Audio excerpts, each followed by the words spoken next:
गंगणपतये नमः। ओम सरस्वत्यै नमः।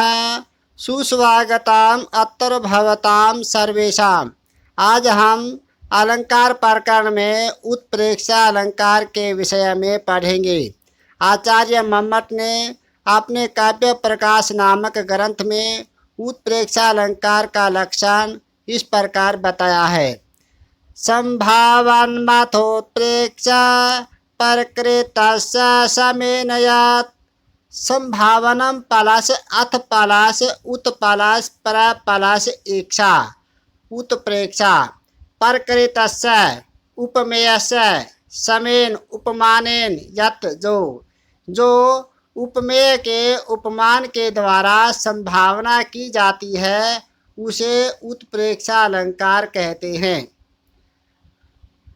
इसका उदाहरण है लिम्पते तमोंगाने वर्षते वाञ्छनं नभः असत्पुरुषेवेव दृष्टिर्विफलतां गता।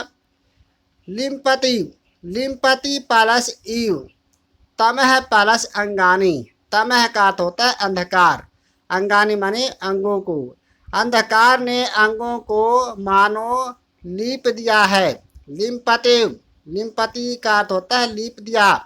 इव माने मानो कि मानो अंधकार ने अंगों को लीप दिया है।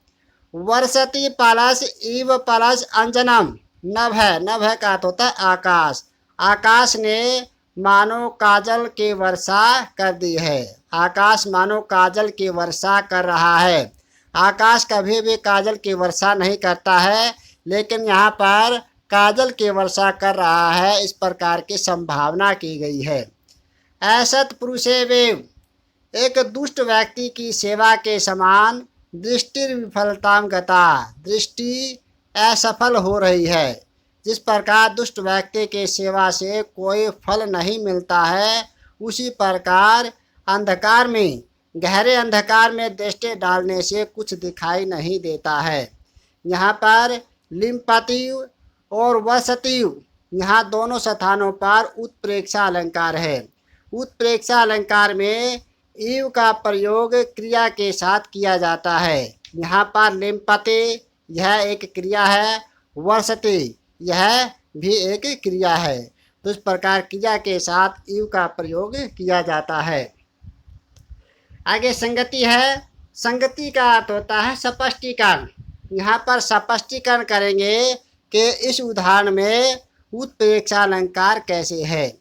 यहाँ पर अंधकार का फैलना रूप उपमेय के लेपन आदि उपमान के रूप में संभावना की गई है, इसलिए यहाँ उत्प्रेक्षा अलंकार है।